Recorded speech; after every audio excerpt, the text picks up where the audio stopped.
El apóstol Pablo le está escribiendo a los tesalonicenses. Hechos 16, 17 registra cómo fue la llegada del evangelio a la ciudad de Tesalónica. Luego de pasar por Filipo, llegan a Tesalónica y escribiéndole a los tesalonicenses, el apóstol Pablo dice: hermanos, ¿os acordáis? Estoy seguro que lo tenéis en mente. ¿Os acordáis de nuestro trabajo y fatiga?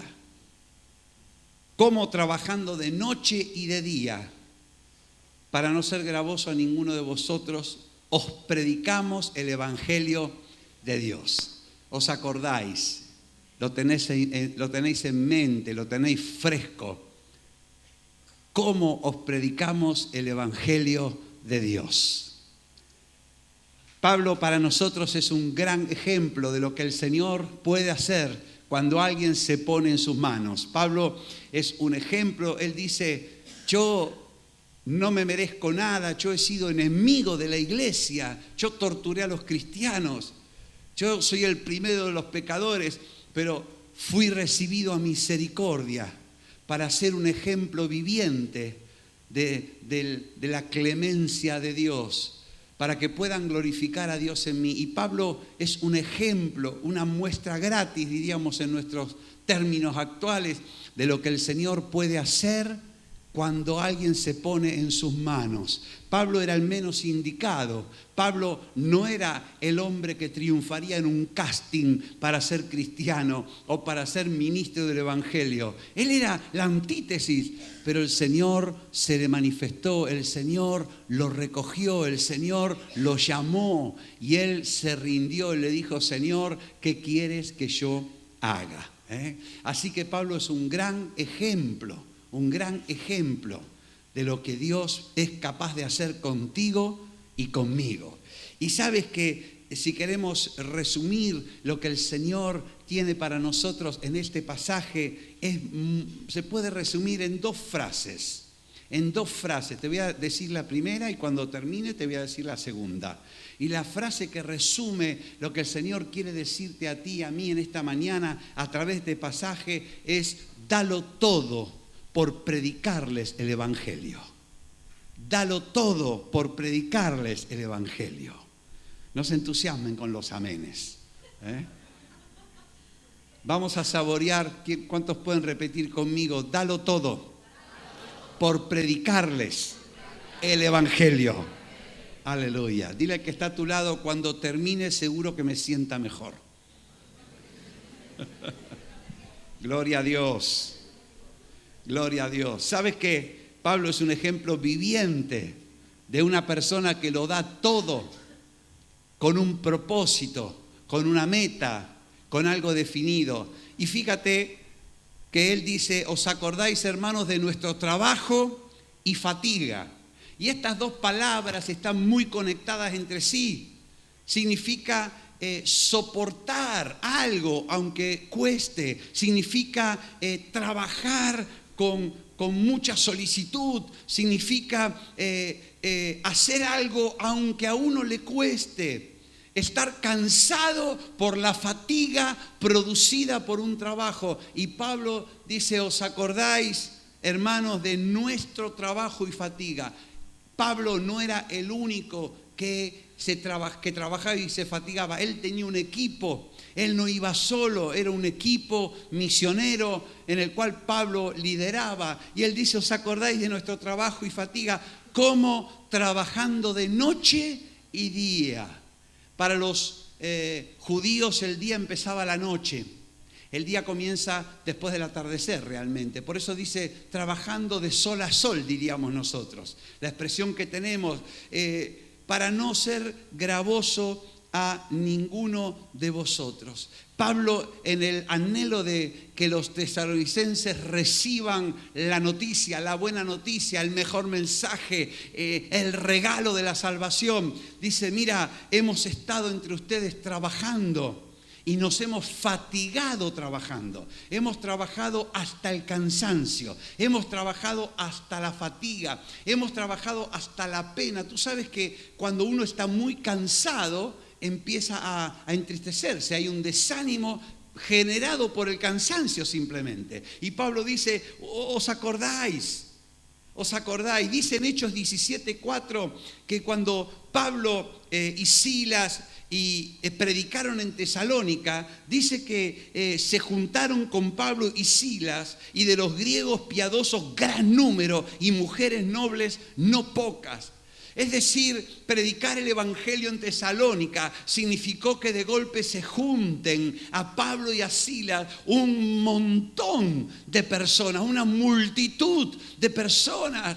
¿Y qué ocurre cuando alguien escucha el evangelio? ¿Qué sucede cuando alguien recibe la palabra de Dios? ¿Qué pasa cuando alguien se entrega al Señor y nace de nuevo? Está lleno de preguntas y necesita mucho cuidado. Es como un bebé.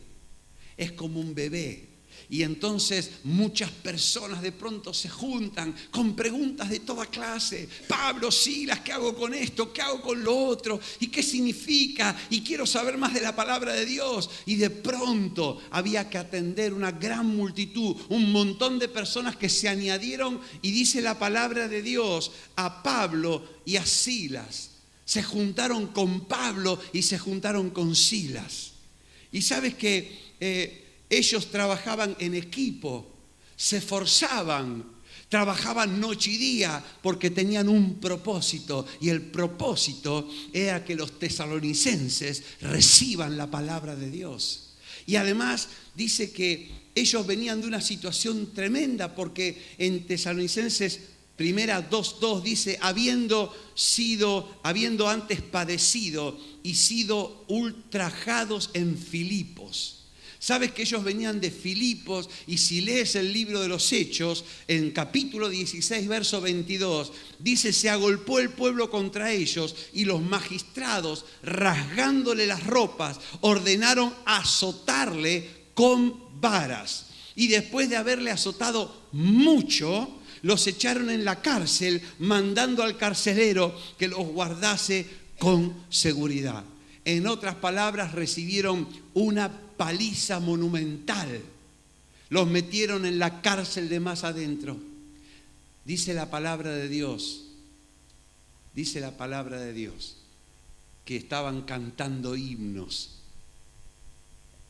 a medianoche.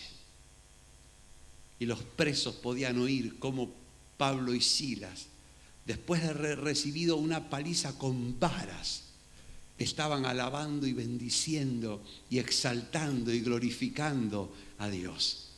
Y tú sabes que hubo un terremoto, tú sabes que esa noche el carcelero quería matarse, pero Pablo lo detuvo. El carcelero pidió ser salvo y Pablo le dijo, cree en Jesucristo y serás salvo, tú y toda tu casa. Tal vez yo hubiera dicho, bueno, que se te caiga la cárcel encima por pegarme a mí. Te metiste con el siervo de Dios equivocado, ahí está el juicio de Dios que cae sobre ti, impío. No, ¿cómo vas a aplaudir eso? Eso es una maldición terrible. Yo hubiera hecho, porque yo soy carnal, soy malo. Pero Pablo no era como yo, Pablo era como Jesús. Y Jesús, ¿qué hubiera dicho? Yo quiero que seas salvo, yo no quiero la muerte del que muere. Ahora sí, aplaude al Señor. Aleluya. Aleluya. Aleluya. Gloria a Dios. ¿Sabes que ellos estaban trabajando en Tesalónica, pero en Filipos habían sido apaleados de una forma tremenda, habían sido apaleados de una forma impresionante? Muchos se habrían echado para atrás, muchos se habrían dicho, ya está, basta, yo ya no predico más. Muchos habían dicho, no, pero yo ¿para qué predico el evangelio? ¿Para que me metan en la cárcel? ¿Para que me peguen una paliza? Yo no lo hago eso. Pero ellos no eran de los que retrocedían. Ellos lo daban todo a pesar de los sufrimientos, a pesar de los sufrimientos, a pesar del trabajo, a pesar de la fatiga. Y dice en 1 Tesalonicenses 2:3, dice, porque nuestra exhortación no procedió de error, ni de impureza, ni fue por engaño. Y Pablo dice, miren, ¿os acordáis de cómo estuvimos entre vosotros? ¿Os acordáis de cómo trabajamos? Habiendo padecido, habiendo sido ultrajados en Filipo, pero lo que hicimos no era para engañarlos. Lo que hicimos no era por un motivo impuro. No teníamos una doble intención. Nuestra motivación era pura. Nuestro corazón era limpio. Lo que dijimos era verdadero.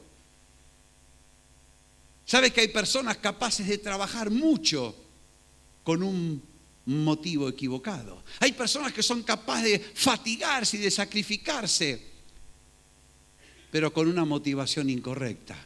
Pero Pablo dice, miren, nuestro corazón fue limpio para con ustedes. Nuestra exhortación no procedió de error. Lo que nosotros le dijimos era la verdad. Nosotros lo dimos todo para decirles a ustedes la verdad. Y con ningún motivo oculto, con ningún secreto, no perseguíamos nada más que ustedes conozcan la verdad. Y por eso dice en 1 Tesalonicenses 2:5, nunca usamos palabras lisonjeras. ¿Qué significa la palabra lisonjera? La adulación. Nunca os pasamos la mano por arriba, nunca tratamos de persuadirlos, nunca tratamos de hacerle la cabeza, nunca tratamos de camelarlos, nunca tratamos de hablar para que ustedes de alguna manera, sin darse cuenta. No, dice, nosotros nunca usamos palabras lisonjeras. Nuestra comunicación fue transparente, fue sana, fue limpia. Y lo hicimos no porque buscábamos algo de ustedes. Tú sabes que cuando tú vas a comprar algo, los vendedores siempre tienen que hacerte la pelota. Me gusta esa escena de Pretty Woman, cuando el magnate, el rico, lleva a la chica que había sido rechazada por una tienda de alto standing por ser una chica de prostituta, y ahora va con él y él dice, quiero que le hagan la pelota porque voy a gastar una cantidad indecente de dinero. Y claro, el vendedor que ve los números empieza, se deshace, ¿no? Y entonces lo llama y dice, no, todavía hazle más la pelota. Y el vendedor ahí ya no sabe qué hacer. Y tú y yo cuando vamos a comprar algo siempre nos hacen un poquito la pelota, porque buscan nuestro dinero, porque buscan que soltemos la pasta. Pero dice Pablo, nosotros no encubrimos la avaricia. Lo que hicimos no fue para conseguir algo a nuestro favor. Dios es nuestro testigo.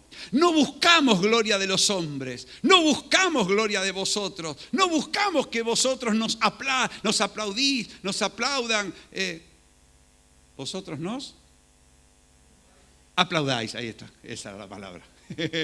Vosotros nos aplaudáis. No buscamos ese éxito efímero. Nosotros no buscamos eso. Lo que hacemos no es por una ganancia personal.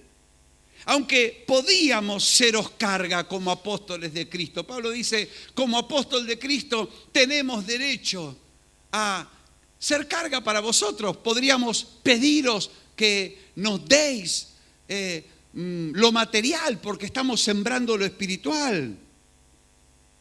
Y este es un principio que en 2 Tesalonicenses vuelve a repetir Pablo. Capítulo 3:8 dice, no comimos de balde el pan de nadie, trabajamos con afán y fatiga día y noche, para no ser gravoso a ninguno de vosotros, no porque no tuviésemos derecho, sino para daros nosotros mismos un ejemplo que nos imitaseis. Parece que en Tesalónica había un problema con el trabajo. Había muchos levitas. Muchas personas levitaban al trabajo. Había muchos incas, incapaces de hacer algo. Había gente tan honrada que cuando encontraba un trabajo lo devolvía. Decía, esto no es mío. Parece que había un problema en Tesalónica. Entonces Pablo detecta ese problema y dice, mira, para que no creáis que el Evangelio es la excusa para no trabajar. Nosotros trabajamos para que ustedes aprendan a trabajar. Y entonces le dice, porque también cuando estábamos con vosotros os ordenábamos esto: si alguno no quiere trabajar, tampoco coma, porque oímos que algunos de entre vosotros andan desordenadamente, no trabajando en nada, sino entremetiéndose en lo ajeno. A los tales mandamos y animamos por nuestro Señor Jesucristo, que trabajando sosegadamente coman su propio pan. Parece que en Tesalónica había una onda de no hacer nada, y cuando alguien no hace nada, se mete en lo que hacen los demás. Inevitablemente. Cuando alguien no hace nada, aparece en la casa del vecino a la hora que el vecino se pone a comer, para comer de lo que el vecino ha cocinado. Y la palabra de Dios dice, si alguno no quiere trabajar, fantástico. Oiga, está en su derecho, pero entonces no coma. ¿Quieres comer? Trabaja. Trabaja con tus manos, haciendo lo que es bueno. No solamente para comer, sino para ayudar a los que están en necesidad. Hermanos, esto es importante para nosotros. Había un creyente, mi pastor siempre contaba esta anécdota, que había un creyente que no tenía trabajo y él buscaba trabajo, pero eran días difíciles. Y él dijo, yo no puedo estar sin hacer nada. Entonces habló con el Señor y dijo, Señor, yo no puedo estar sin hacer nada. Así que yo voy a trabajar para ti 8 horas.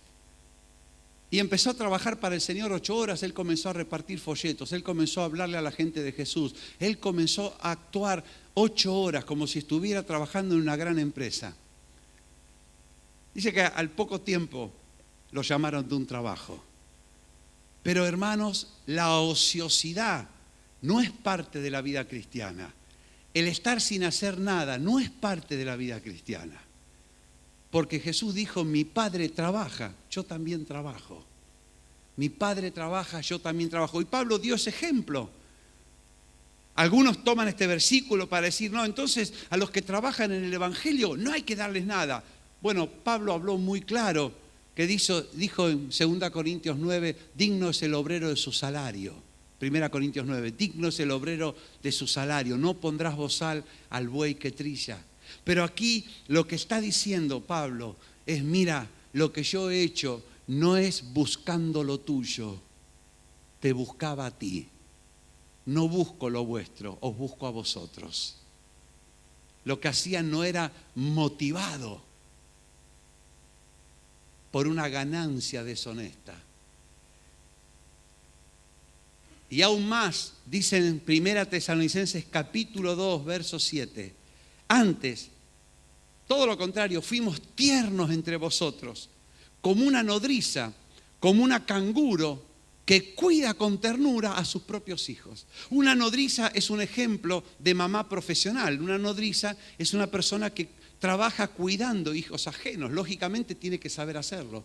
Pero fíjate cuando cuida a sus propios hijos. Toda la capacidad de una profesional, pero volcada a sus propios hijos. ¿Tú has visto alguna vez una mamá que le da el pecho a su nene y le dice, ahora me tienes que pagar por la leche que te di? ¿Has visto eso alguna vez? Y Pablo dice, mira, fuimos entre ustedes como madres. Fuimos tiernos. Está hablando un varón, no está hablando una mujer. Pero dice, mira, hemos estado entre ustedes, entre vosotros, con la ternura de una mamá.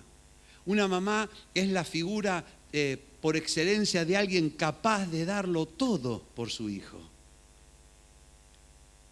Puede ser que alguna madre no sea así, pero generalmente las madres tienen esa cualidad, que serían capaces de quitarse el pan de la boca, de la ternura, el cariño. Cuando Dios quiere explicar cómo nos va a consolar a nosotros, dice, como aquel a quien consuela a su madre, así os consolaré yo a vosotros, con ternura, con blandura. Y sabes que Pablo y sus compañeros estuvieron en Tesalónica con la actitud, con el cariño, con la ternura de una mamá.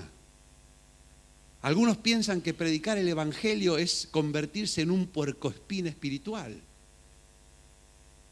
Un puercoespín es alguien que cuando te acercas te clava las espinas, te las dispara y te las clava. Pero predicar el Evangelio no es a saetear al que se nos acerca con versículos bíblicos. Es recibirlo con ternura, porque Dios lo ama. ¿Sabes? En 2:8 dice, tan grande es nuestro afecto por vosotros. Pablo está diciendo, miren, estuvimos entre ustedes. ¿Se acuerdan de nuestro trabajo? ¿Se acuerdan de nuestra fatiga? ¿Se acuerdan que trabajábamos de noche y trabajábamos de día? ¿Se acuerdan de eso? Pues lo hicimos por amor. No era porque estábamos buscando una ganancia de ustedes.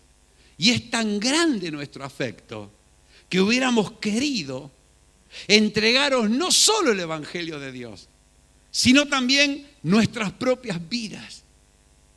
Porque habéis llegado a sernos muy queridos. Y sabes que el motivo de darlo todo es el amor a los demás. En Cristo Jesús, lo que vale no es de dónde vengamos, es la fe que obra por amor. Y Pablo dice, mira, hubiéramos querido entregarnos nuestra propia vida.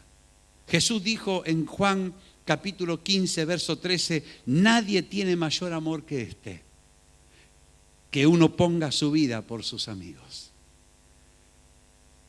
Y Pablo y sus compañeros estuvieron en Tesalónica trabajando con esfuerzo, trabajando con fatiga, esforzándose hasta el punto del cansancio, hasta el punto del agotamiento,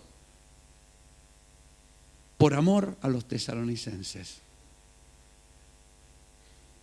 Y Pablo dice en 1 Tesalonicenses 2:10, vosotros sois testigos de todo lo que yo estoy diciendo. Y Dios también, de cuán santa, justa e irreprensiblemente nos comportamos con vosotros los creyentes. La conducta de Pablo fue irreprensible. La conducta de Pablo dice, nos comportamos con ustedes de forma santa, nos comportamos con ustedes de forma justa. Nadie puede decirnos algo. Pablo en Hechos 20 va a decir, ni oro, ni plata, ni vestido de nadie he codiciado. Antes bien, he trabajado. Y Pablo y sus compañeros eran un ejemplo de vida cristiana, era un ejemplo de integridad. ¿Por qué? Por amor a los tesalonicenses, por amor a los demás. Y dice en 1 Tesalonicenses 2:11, así también sabéis de qué modo estuvimos como el Padre a sus hijos. Os encargábamos, os animábamos que andéis como es digno del Evangelio. Y si algo caracteriza a los padres y a las madres, es la capacidad de darlo todo por los hijos. La capacidad de darlo todo por otros. La Biblia dice, no deben atesorar los hijos para los padres atesoran para los hijos. Y Pablo es un ejemplo perfecto junto con sus compañeros de cómo darlo todo para que otros conozcan a Jesús. Y hermanos, si tú y yo queremos que el Señor cuente con nosotros para alcanzar nuestra ciudad, es necesario aceptar que eso es trabajo, que es esfuerzo, que es fatiga, que hay que estar dispuesto a darlo todo, que hay que estar dispuesto a sacrificarse por otros, como un padre o una madre son capaces de sacrificarse por un hijo. Hoy en día vivimos en tiempos donde algunos dicen, no, ¿para qué tener hijos? ¿Para qué traer hijos a un mundo tan perverso? Cuando realmente lo que a veces se esconde es un egoísmo disimulado. Porque traer un hijo te cambia la vida. Ya no puedes salir el sábado hasta las tantas de la noche y volver sin importarte a qué hora. No puedes. Ahora tienes que gastar dinero en todo lo que un hijo cuesta. Ahora hay noches que te las vas a pasar sin dormir porque el niño tiene fiebre. Ahora vas a estar preocupado, le tienes que enseñar un montón de cosas. Entonces el mundo egoísta en el que vivimos dice, no, mejor tener hijos, disfrazado de bondad. No es bondad, es egoísmo. Y por esa misma vía algunos no quieren casarse. Dice, mejor que me mantengan mis padres. Total, yo puedo disfrutar de relaciones íntimas sin necesidad de asumir la responsabilidad de mantener a esta mujer. Y el mundo en que vivimos es un mundo que nos propone la irresponsabilidad, nos propone la ley del mínimo esfuerzo. Y hermanos, trasladado a la vida cristiana, esto significa no hacer nada. No hacer nada. La vida cristiana significa hacer cosas para bendecir a otros. No para mí. Porque hay personas que son capaces de trabajar de sol a sol para ellos mismos. Hay personas que son capaces de no dormir trabajando porque están buscando llenarse el bolsillo. No está mal trabajar, pero su motivo es egoísta. Pero Pablo está en Tesalónica con un motivo egoísta, no para que su familia prospere, está para que Tesalónica prospere, está allí dándolo todo con sus compañeros para que los tesalonicenses puedan recibir la palabra del Evangelio. Ser un padre y ser una madre significa no pensar en uno mismo. Hermanos, es más cómodo para los creyentes limitarnos a congregarnos. Es más cómodo para los creyentes decir, vengo al culto a recibir de Dios. Recibir para mí. Bendíceme, Señor. Sáname, Señor. Tócame, Señor. O sana a mi hijo, sana a mi mujer, a mi esposo. Dame un trabajo. Es más cómodo quedarse así, recibiendo ahí. Pero Pablo, hablando de esto en Hechos 20, dijo, hay que recordar las palabras del Señor Jesús cuando dijo, más bienaventurado es dar que recibir. Hay más bendición en dar que en recibir. Hermanos, el dar es parte de la vida cristiana. El dar es parte de Jesús. El dar es parte de Dios. De tal manera amó Dios al mundo que ha dado a su Hijo unigénito para que todo aquel que cree en Él no se pierda, mas tenga vida eterna. Si tú eres salvo es porque el Padre ha dado lo mejor. Ha dado a su único Hijo. Y la corriente de este mundo, egoísta, egocéntrica, ombliguista, dice no des, recibe todo lo que puedas, pero no des, no sueltes.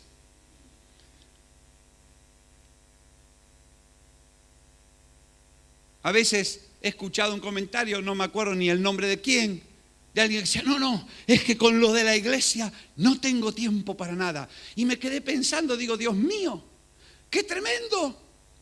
Con lo de la iglesia no tiene tiempo para nada, pero empecé a hacer cuentas, digo, a ver cuánto esta persona efectivamente está en la iglesia. No cuento los cultos, porque los cultos es su obligación. Y en los cultos recibe bendición, así que no voy a contar. ¿Cuánto tiempo efectivamente da esta persona a los demás?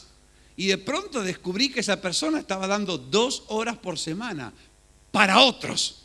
Entonces digo, oye, si no tiene tiempo, no es por lo que da a los demás en la iglesia, es porque trabaja 12 horas. Oramos siempre para que haya trabajos con horarios sanos. Pero a veces ese día, no, es que no doy más, es que estoy súper liado. Oye, ¿súper liado con qué? ¿Cuántas horas efectivas de tu vida están para dar a otros? 2, 4, 6 se gastan en televisión, en redes, más tiempo que eso. Y Pablo en Tesalónica dice, ¿os acordáis? Cómo lo dimos todo. Cómo estuvimos dispuestos a cansarnos y a fatigarnos como padres, como madres, harían por sus propios hijos. Con la diferencia que los tesalonicenses no eran hijos de Pablo, no eran carne de su carne ni sangre de su sangre, pero él los adoptó como hijos espirituales. Hermanos, hoy en día hay una corriente no declarada que dice, ya pensaste mucho en los demás, ahora tienes que pensar en ti mismo. Eso se llama egoísmo. La Biblia dice que pensemos en Dios. La Biblia dice que amemos a Dios con todo nuestro corazón, con toda nuestra alma, con toda nuestra mente, con todas nuestras fuerzas. Que el primer mandamiento es ser de Cristo. Porque Él primero se entregó por nosotros, para que nosotros vivamos para Él. Y si algo hacemos por los demás, es porque somos de Cristo. Y quiero decir también que el darlo todo es un valor en la vida cristiana, que tú y yo debemos defender y estar orgullosos de darlo todo para Jesús. Es un placer, es una honra, es un privilegio dar nuestro tiempo a Dios, dar nuestro tiempo para que Dios alcance a otras personas. Es una honra, es un privilegio gastar de lo nuestro. Pablo decía, no quisiéramos darnos a nosotros mismos. Es una honra, es un privilegio ofrendar para que otros conozcan al Señor. Hasta ahí van diciendo, sí, amén, no, sí. Ahora llegué al punto del dinero, no, ¿cómo? Pues sí, porque Pablo trabajaba para ganar dinero, para poder predicar el Evangelio. La iglesia primitiva se caracterizó por entender el propósito de Dios y sus mismas propiedades las daban para que el Evangelio siga siendo predicado. Darlo todo, darlo todo, darlo todo para predicar el Evangelio. Dice en 1 Tesalonicenses 2:1, porque vosotros mismos sabéis, hermanos, que nuestra visita a vosotros no resultó vana. Nuestra visita tenía un propósito. No fuimos a Tesalónica a ver las ruinas griegas.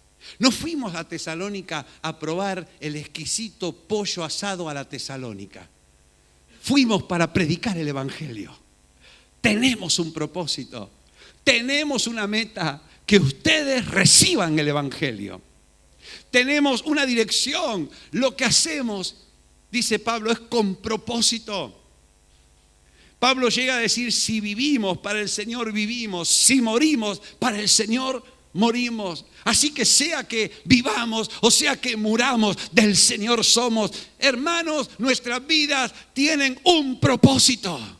Y el propósito no es prosperar económicamente. El propósito no es conseguir un buen trabajo. El propósito no es lograr un título. Nosotros oramos para que tengas un buen trabajo. Oramos para que los jóvenes tengan los mejores títulos y las mejores profesiones. Oramos porque creemos que debe haber creyentes en todos los niveles de la sociedad. Creemos que un creyente no tiene que ser un iletrado, un bruto, un ignorante que tiene que trabajar por dos duros porque no sabe hacer nada. Creemos que si Dios está contigo, como se decía el miércoles, hay un potencial en ti y tú tienes que desarrollarlo. Creemos que si el Señor está en medio de tu familia va a disfrutar bendición.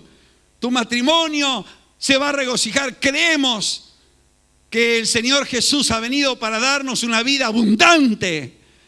Pero el propósito no es tener vida abundante. El propósito de la vida abundante es predicar el Evangelio. Dicho de otra manera, que otros reciban el Evangelio.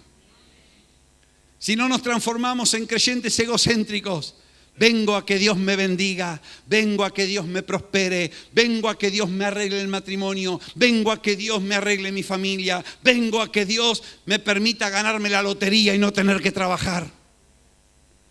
Bueno, son herejías. Uno en esta vida dice muchas cosas.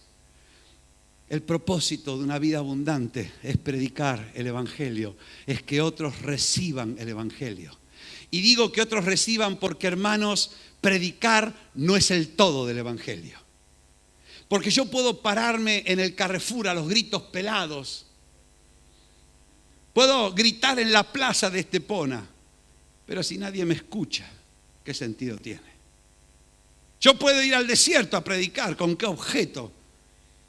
Para ejercitar mi voz, para sentir qué bien que hablo. Pero el objetivo de predicar el Evangelio no es qué bien que hablo, ni cuánto soy capaz de gritar. El propósito del Evangelio es que las almas puedan recibir la noticia. Y el arte de predicar el Evangelio es que el otro reciba la noticia. Por eso el envoltorio de la noticia mejor que sea bueno. Mejor que el envoltorio de la noticia sea atractivo. Mejor que la manera de entregar el envoltorio sea eficaz. Lo importante es que el otro lo reciba. Reciba el Evangelio. Y dice el apóstol Pablo, dice, hermanos, nuestra visita a vosotros no fue vana. Nuestra visita alcanzó su propósito. Dice porque tuvimos denuedo en nuestro Dios para anunciaros el Evangelio en medio de gran oposición. Nuestra visita a vosotros fue llena del poder porque tuvimos valor y libertad para predicar el Evangelio. Predicar el Evangelio, alcanzar con el Evangelio a alguien no es tarea fácil. En ese momento nos agarra un ataque de timidez sobrenatural. Se nos lengua la traba. Se nos quedamos patidifusos, nos tildamos. En ese momento se borran todos los versículos que sé de memoria. Y simplemente miro a ver dónde se abre la puerta para poder escapar. Pero hay algo que se llama denuedo de Dios. Hay algo que se llama valentía de Dios. Hay algo que se llama la caradurez que Dios es capaz de darte para hablar el Evangelio. ¡Aleluya! Gloria a Dios. Tuvimos denuedo en nuestro Dios para anunciaros el Evangelio. ¡Aleluya! Y dice nuestra exhortación. Y exhortación significa, bueno, en mi iglesia, en donde yo fui salvo, cuando los hermanos querían decir que el pastor había regañado a alguno, decía, el pastor me exhortó. Que no te exhorte, porque te da. Pero exhortar no es regañar, exhortar no es castigar, exhortar es animar. Exhortar es consolar. Y hermanos, el Evangelio no es para darle un palo en la cabeza al pecador. El Evangelio es para levantar al pecador del hoyo en que está hundido, para anunciarle que hay una respuesta, que hay una salida, que por más negra que sea su noche, hay una luz que lo puede alumbrar, que se llama Jesús de Nazaret. El Evangelio siempre consuela. El Evangelio siempre es palabra de ánimo, es palabra de esperanza, es palabra de solución. No es negar que está hundido en el hoyo del pecado, en el fango de la inmundicia, condenado a la más densa oscuridad. No es ocultar esta verdad, es decirle, mira, aunque estés hundido hasta aquí en una sustancia que no quiero nombrar, el Señor te puede sacar. Él murió por ti, Él cargó tu pecado, Él pagó tu culpa. En Él hay perdón, en Él hay salvación, en Él hay liberación. ¡Aleluya! Os exhortamos. ¿Sabes que Pablo y sus compañeros lo dieron todo? Lo dieron todo, todo. Trabajaron, se fatigaron por los demás. Y lo dieron todo para que los demás reciban el Evangelio. Y entonces dicen en 1 Tesalonicenses capítulo 2, verso 4, porque fuimos aprobados por Dios para que se nos confiase el Evangelio. Dice Pablo, hicimos esto porque Dios nos aprobó para depositar el Evangelio. Cuando tú tienes algo de mucho valor, no se lo das a cualquiera. No le darías a cualquiera tu tarjeta de crédito. No le darías a cualquiera tu cartera. No le entregarías a cualquiera a tu bebé. Buscarías a alguien digno de confianza, buscarías a alguien que no vaya a robarte o no vaya a olvidarse el bebé en la plaza.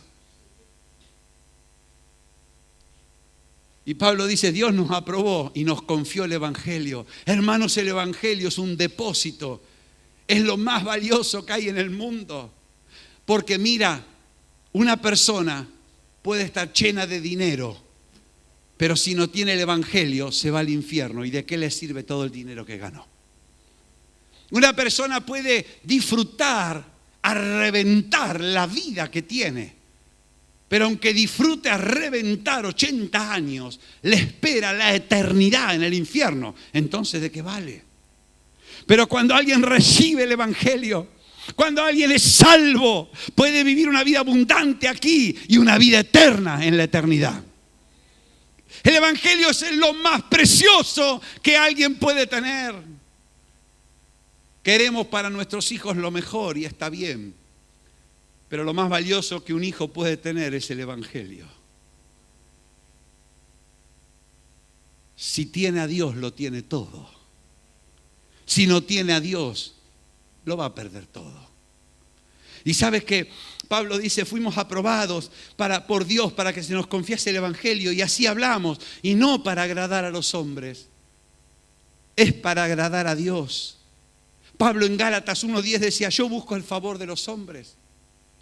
Es que estamos buscando que la gente nos aplauda.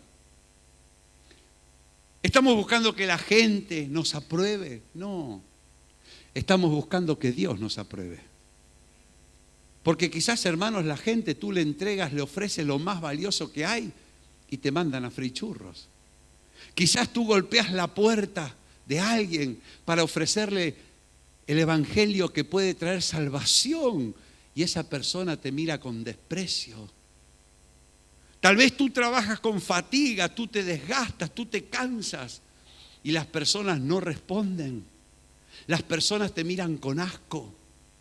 Es cierto que también muchas de esas personas que hoy te miran con asco, mañana vendrán y serán hermanos tuyos.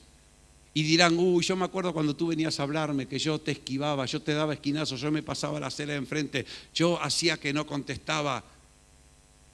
Un día puede ser que vengan y sean hermanos tuyos, pero es duro darlo todo y recibir a cambio bofetás. Es duro desganitarse. Es duro para un papá o una mamá haberlo dado todo por sus hijos y que los hijos después le den vuelta la cara. Eso es muy duro. Pero no lo hacemos para agradar a los demás. Lo hacemos para agradar a Dios. Y de Dios viene nuestra recompensa. Dios no es injusto para olvidar el trabajo de amor que tú has mostrado hacia su nombre, sirviéndole a Él y sirviendo a los santos. Dios es el que te recompensa. Queremos agradar a Dios. Pablo dice en Gálatas 1:10, si yo trato de agradar a los hombres, si todavía viviera para agradar a los hombres, no sería siervo de Cristo. Pablo no estaba por el postureo. Pablo estaba para agradar al Señor. Hermanos, predicamos el Evangelio para agradar al Señor. Me acuerdo cuando empezamos la primera vez que como iglesia se salió a la calle y comenzamos allí en el Paseo Marítimo, me acuerdo, en la Plaza del Carmen, éramos 17 personas y ahí compramos un equipo y preparamos algo todos los hermanos y salimos los 18 a la calle y hicimos un programa y vinieron poquitas personas. Y la pregunta que vino después de terminar, pastor, ¿cuántos se convirtieron? Ninguno.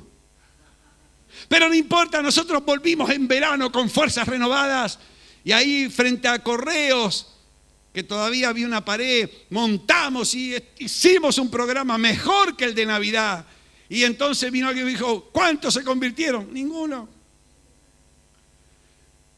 Y eso pasó por algún tiempo. Y entonces, claro, yo pensaba en esto y me entendía que los que me preguntaban lo hacían con buen ánimo, pero todo ese esfuerzo que se hacía Me acuerdo que el hermano Rafael, que vive en Perú, Rafael Domínguez, en ese tiempo íbamos al paseo marítimo todos los domingos, los 8 domingos de verano, como no había San Pedro ni Tesorillo, íbamos al paseo marítimo, 8 domingos.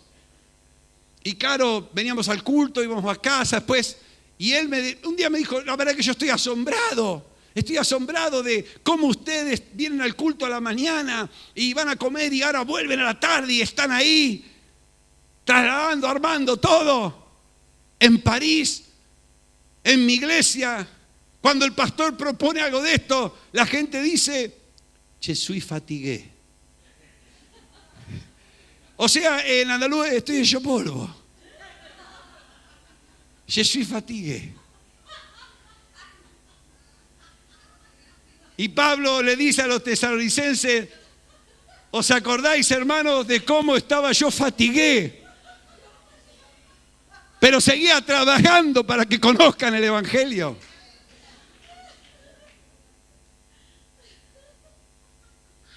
Y entonces yo le explicaba a los hermanos, digo, miren hermanos, el hecho de predicar el Evangelio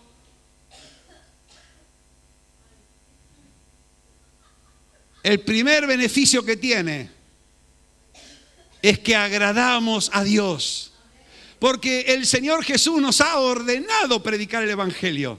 Y hay de nosotros si no abrimos la boca. Así que lo primero importante es que estamos haciendo lo que Dios quiere. Luego que la gente decida sí o decida no, ya no es responsabilidad nuestra. El segundo motivo, cuando salimos a la calle, la iglesia es conocida. En tercer lugar, el diablo se entera de que eso no es territorio comanche, porque todo lugar que pisa la planta de nuestros pies es nuestro.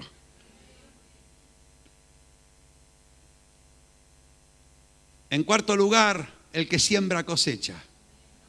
Y la verdad es que cada vez que salimos, aunque nadie de los que escucharon la palabra vino, después vino gente al Señor. ¡Aleluya! ¡Gloria a Dios!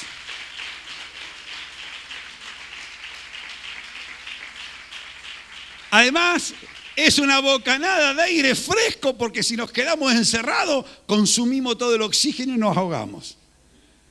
Y por último, hermanos, hay personas que han conocido al Señor y han sido salvas.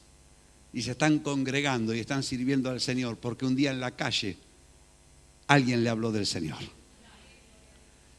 ¿Sabes? Pablo lo dio todo para que reciban el Evangelio como un padre a sus hijos. Dice en 1 Tesalonicenses 2:11, como el padre a sus hijos les animábamos, les consolábamos a cada uno de vosotros. Os encargábamos de que anduvieseis como es digno de Dios, que os llamó a su reino y a su gloria. Y termina diciendo en el verso 13, sin cesar damos gracias a Dios, de que cuando recibisteis la palabra de Dios, que oísteis de nosotros. Hermanos, el plan es que las personas reciban la palabra de Dios. El plan no es que me oigan a mí.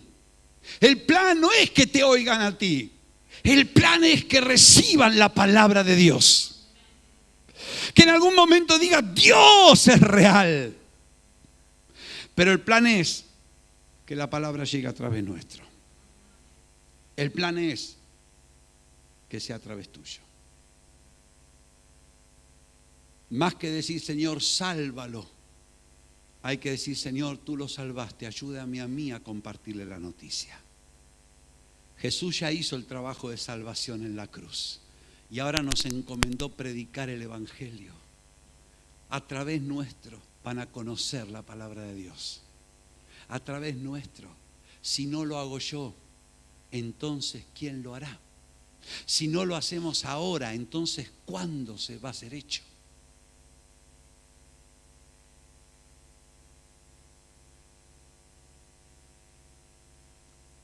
Hermanos, alcanzar una ciudad, alcanzar nuestra ciudad, significa aceptar que hemos sido enviados por el Señor con el mensaje más poderoso que hay, el Evangelio del Señor Jesucristo. Alcanzar una ciudad es estar dispuestos a darlo todo como padres. Alcanzar una ciudad es estar dispuesto a trabajar con fatiga. Alcanzar una ciudad es estar dispuesto a dejar a un lado la pereza, la negligencia, la comodidad. Alcanzar una ciudad con el Evangelio es estar dispuesto a gastar de lo nuestro, a gastar dinero. El pastor Wilfredo de Jesús compartió este testimonio. Él dijo que un día llamó a una secretaria que él tiene y le dijo: hermana, quiero que vaya y me averigüe cuánto me costaría traer 6 prostitutas aquí. Pastor, hermana, vaya y hágalo.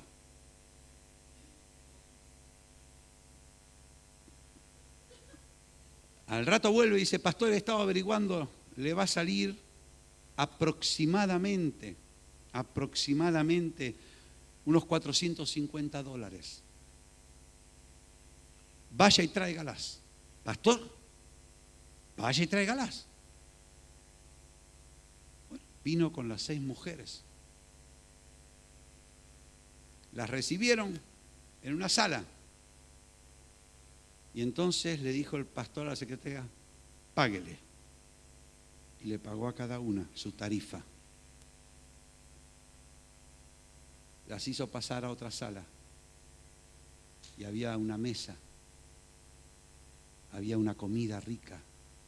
Y las sentaron y las sirvieron. Y después les lavaron los pies. Casi todas esas mujeres, cuando escucharon el Evangelio del Señor, recibieron a Jesús en su corazón y fueron salvas. Todo esto el pastor lo hizo con su esposa al lado. Y él decía: hermanos, hay que pagar el precio. Sí, que las prostitutas se salven, hay que pagar. Que la gente venga al Señor, hay que pagar. Hay que dar dinero, hay que trabajar. La salvación es gratuita, pero predicarla no.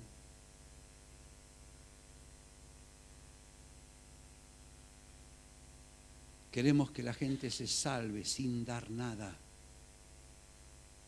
No funciona así. Es como querer tener un hijo y no comprarle alimentos para no gastar.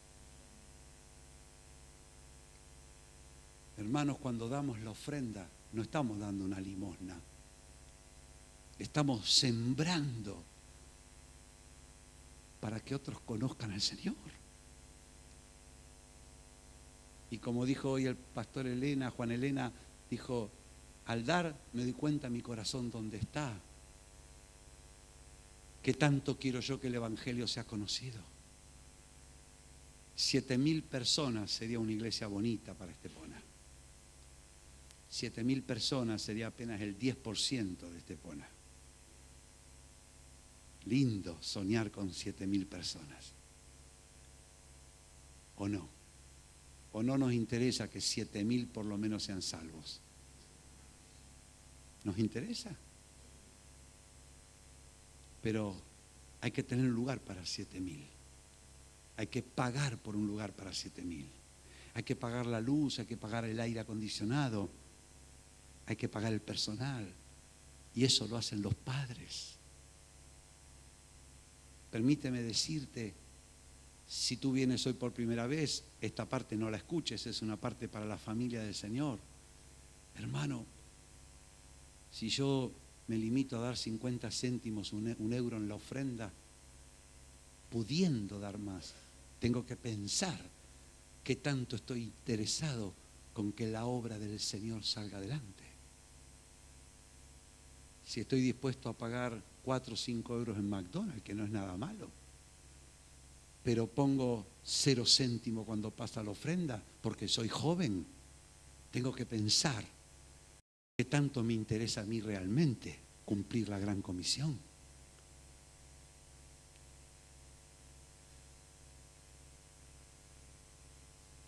El Señor nos llama a aceptar, darlo todo para que otros reciban a Jesús. El Señor nos llama a aceptar, predicar el Evangelio de tal manera que puedan recibirlo como palabra de Dios. No predicar el Evangelio como a mí me gusta predicarlo. Predicar para que lo reciban, que es muy diferente. No predicar para darme el gusto de predicar. Predicar para llegar.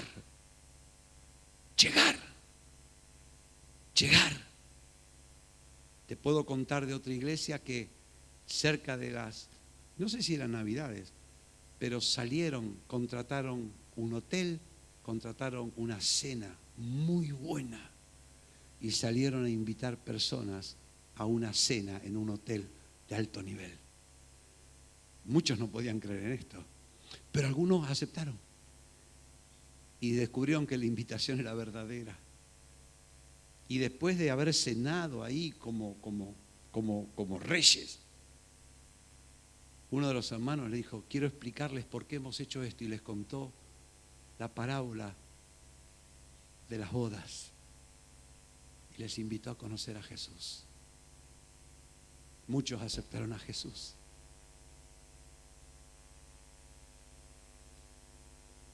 Te invito a cerrar tus ojos por un momento. Señor, en este día queremos darte gracias por tu presencia. Querido Espíritu Santo, ayúdame y ayúdanos. Por favor. Espíritu de Dios, sopla sobre esta palabra que hemos recibido. Espíritu Santo, en esta hora, Dios mío, envuélvenos con tu poder. Hay cosas que tú quieres hablarnos y hacernos entender en este día. Te pedimos, por favor, que podamos escucharte a ti, escuchar la palabra de Dios.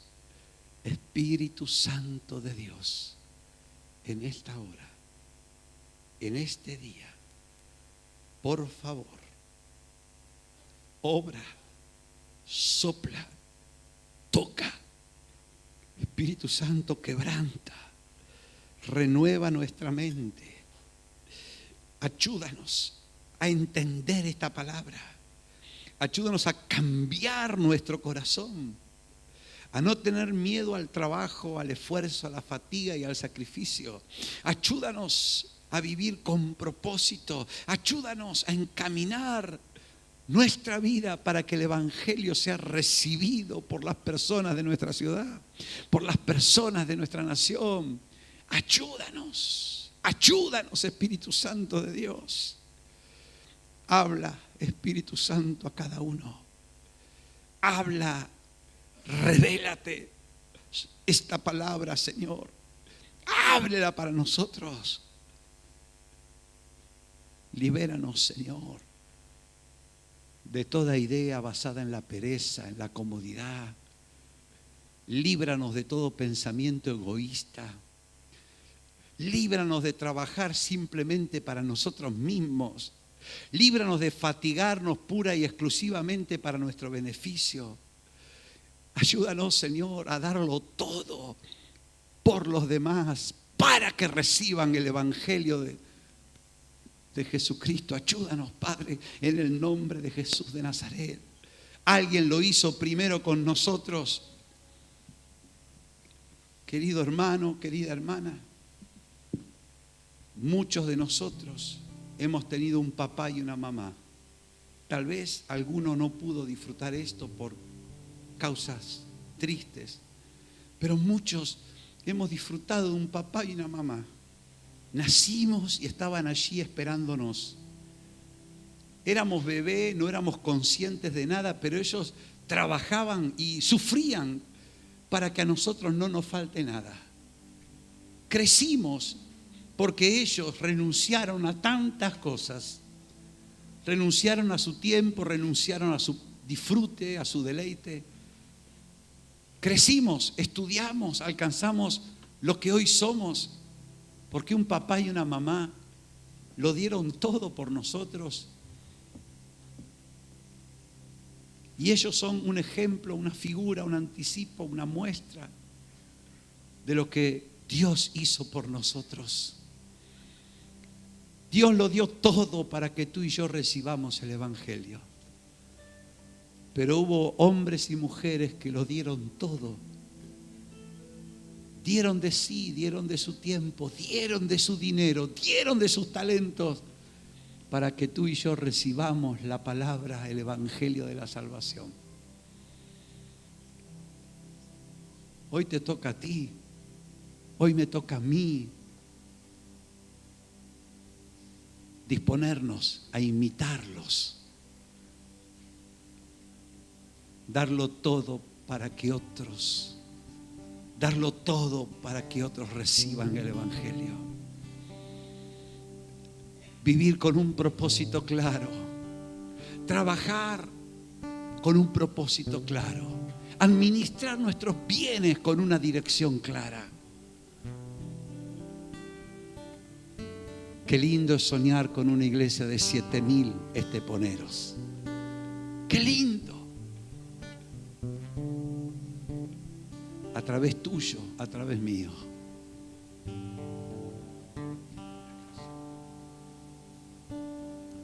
Este es mi deseo, honrarte a ti con todo mi ser, te adoraré. Aleluya.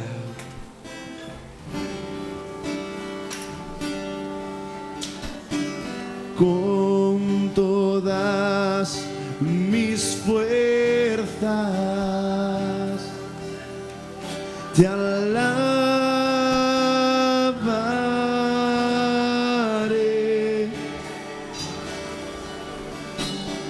Mi adoración